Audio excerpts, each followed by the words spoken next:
Bonjour à toutes et bonjour à tous. Nous sommes le samedi 8 novembre 2025. Aujourd'hui, je voudrais parler du réveil des consciences. Ce sera le titre du jour. Mea culpa d'un citoyen français libéré et en paix. Mea culpa, non pas celui d'un coupable, mais celui d'un être responsable, enfin libéré et en paix avec lui-même et avec ceux qui l'entourent. Le mea culpa d'un citoyen français conscient, lucide sur ce qu'est devenu son pays et décidé à ne plus détourner le regard.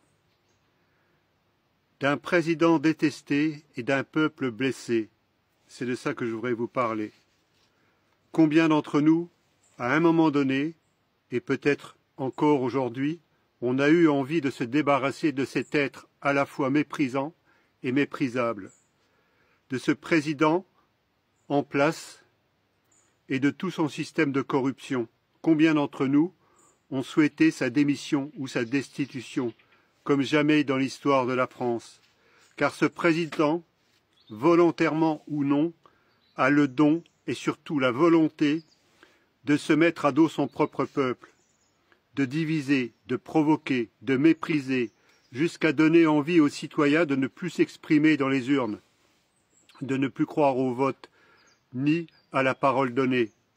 Combien de présidents avant lui ont été aussi détestés, au point d'entraîner dans leur chute le rejet total du système tout entier, de tous ces systèmes politiques corrompus à l'extrême, qui se renvoient la balle l'un l'autre, mais qui font partie d'un système qui ne représente plus les volontés des populations.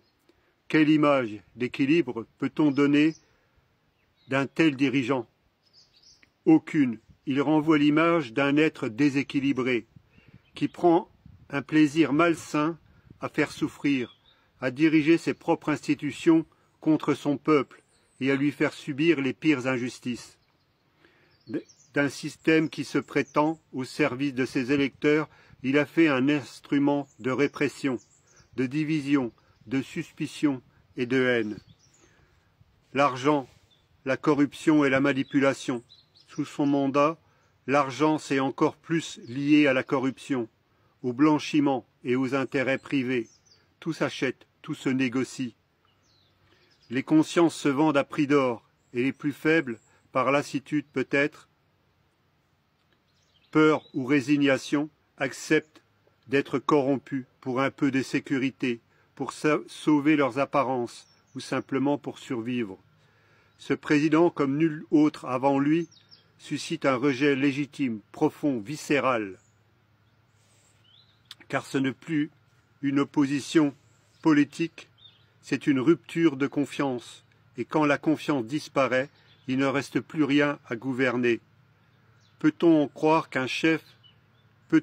croire qu'un chef d'État qui provoque des guerres à l'extérieur et des fractures à l'intérieur soit un homme de paix?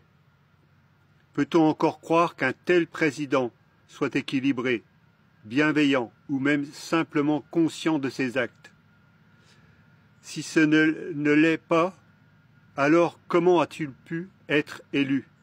Comment un système prétendu démocratique peut-il permettre à des individus corrompus, manipulables, déséquilibrés de parvenir au sommet? Ça pose question. Bien sûr, avec des institutions dévoyées, comment un être responsable à la tête d'un État peut-il faire croire que la pollution généralisée du ciel, de l'eau et de la terre est une fatalité? Comment peut-on accepter qu'on détruise les poumons de notre planète au nom du profit? Comment peut-on tolérer qu'on pervertisse les enfants, qu'on détruise les familles, qu'on affaiblisse le couple homme-femme, jusqu'à inverser les repères naturels? Comment ceux qui dirigent la justice et les institutions peuvent-ils encore se prétendre légitimes alors qu'ils piétinent, bafouent l'équilibre de la morale et la vérité? Ces dirigeants ne sont plus des représentants, ce sont des acteurs d'un théâtre de corruption, persuadés de jouer le rôle du bien, mais incapables de voir la réalité. Peut-être, disons-le, que ce sont leurs lunettes de soleil qui leur cachent la lumière.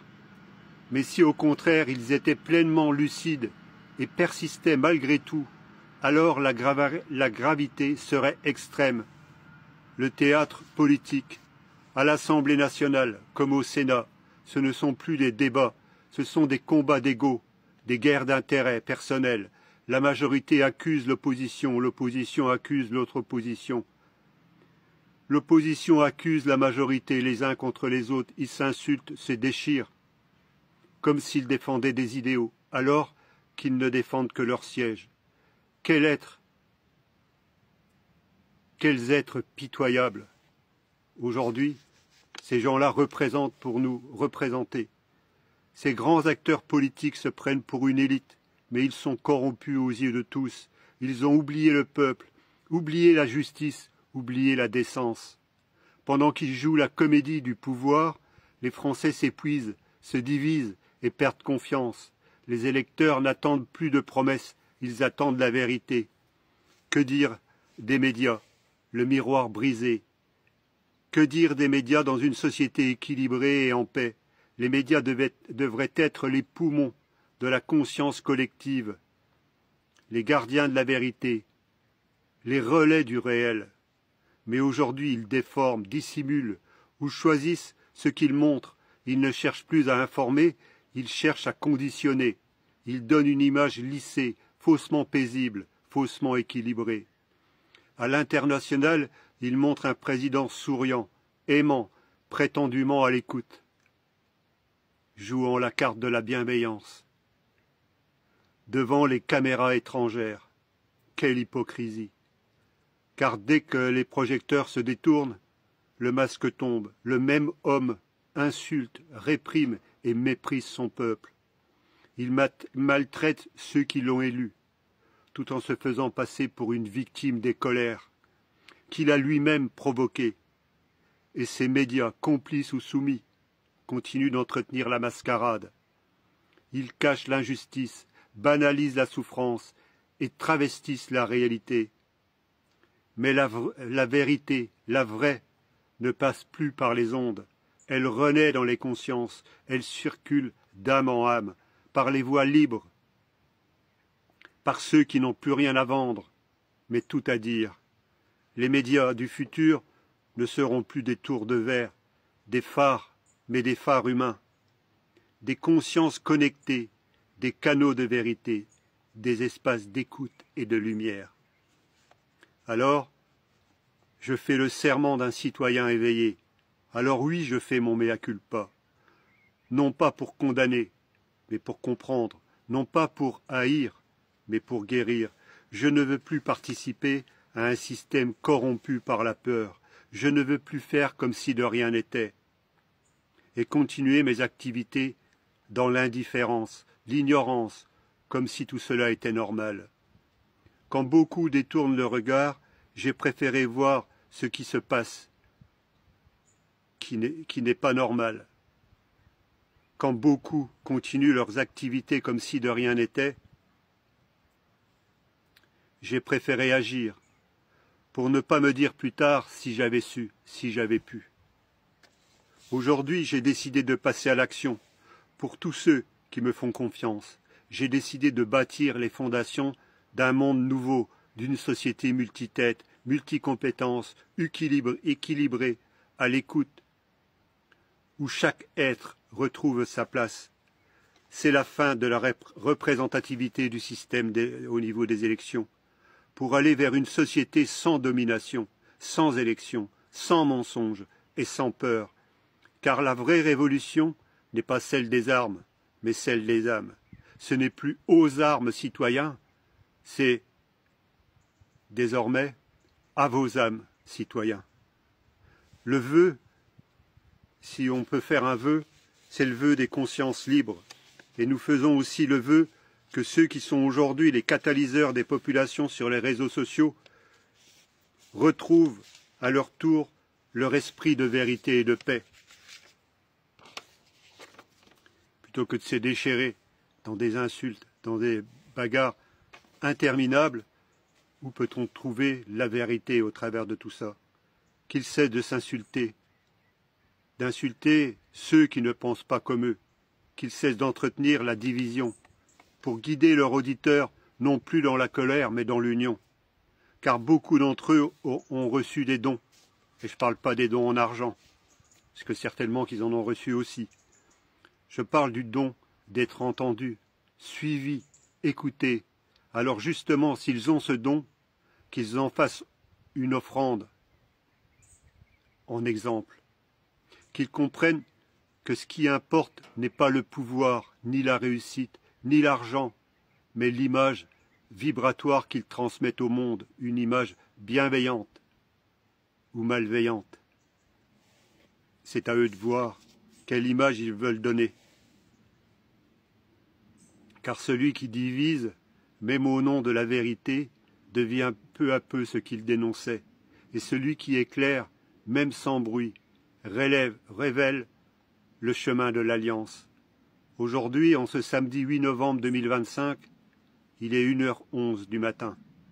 Je dépose ces mots, non pas contre quelqu'un, mais pour tous, pour la paix, pour la justice, pour la vérité et pour le retour du sacré dans le cœur des hommes et des femmes. Car seul le vrai amour a plus de valeur que l'argent, et c'est de cet amour-là que renaîtra la France, et avec elle, le monde entier. Aujourd'hui, Papillon 111 de l'Alliance, MPAI 7, quand la vérité se tait dans les médias, elle renaît dans les consciences, et quand un peuple retrouve son cœur, il devient incorruptible. Alors pour tous ceux qui veulent participer à l'élaboration de ce projet ambitieux, d'un nouvel âge d'or, je vous invite à vous abonner à toutes mes chaînes.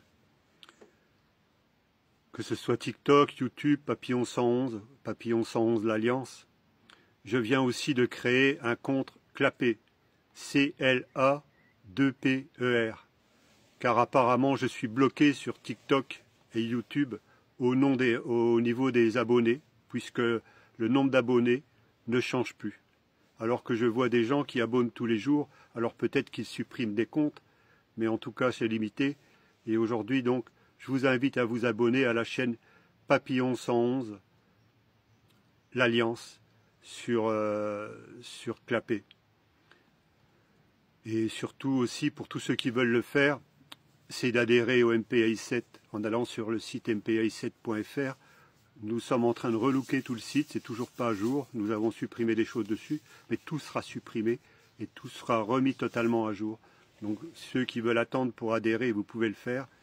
Mais votre soutien est extrêmement important aussi à ce niveau-là pour porter la voix partout, en France, dans l'Hexagone et dans les médias par la suite. Merci de votre écoute et à très bientôt sur les routes de France et d'ailleurs.